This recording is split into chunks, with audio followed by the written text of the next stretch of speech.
I am very excited to be teaching for Lessonface.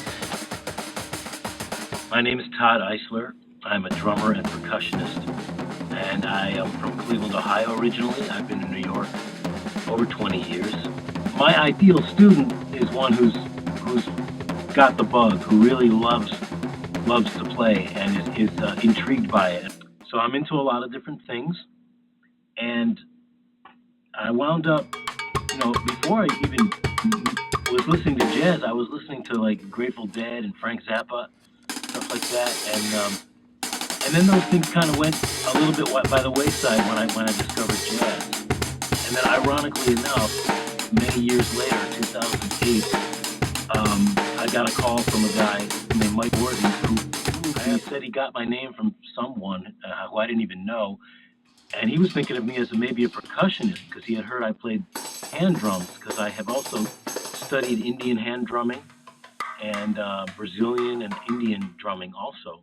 I was just in Brazil doing a conference called Civebra, where they invite players from all over the world to teach and play concerts, and that was a great honor and a whole lot of fun. That was I'm here playing, freelancing, teaching, just doing my thing in New York.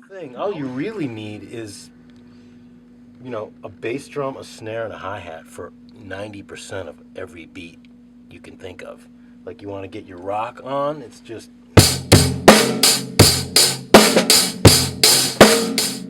And if you want to get a little funky, you could do that too.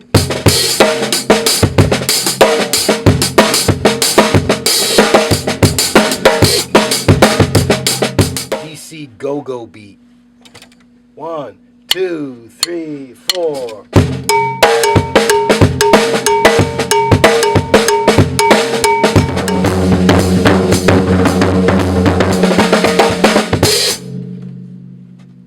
Sort of like your basic Gene Krupa. One thing I became more comfortable with odd time signatures because of studying Indian music. I think that was sort of a key that opened the door for me for making odd time signatures more comfortable. And I actually wrote a book about it too that I have here at Lessonface. It's called "You Can Takadimi This."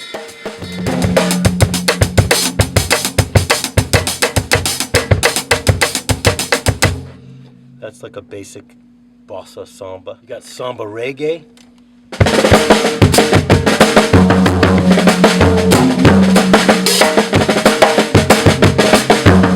This one's called Maracatu, which is really funky. I love this one.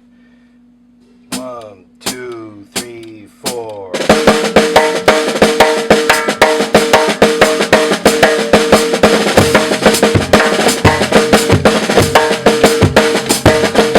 Some things I can show you on my kit that work for me. You can make an immediate adjustment if you're seeing it at home. You can just, like for instance, this technique someone showed me recently in Brazil for playing samba.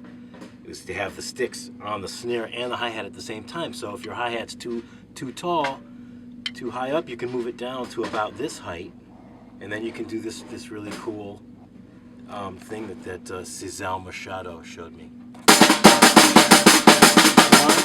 Then there's guys like Fela Kuti from Nigeria and King Sunny Ade, and they've all come up with their own schools of groove.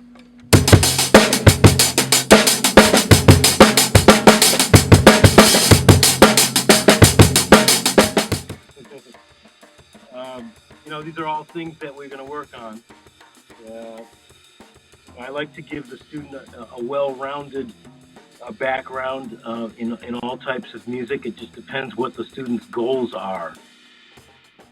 And we'll be seeing each other on the screen, so it should be pretty straightforward.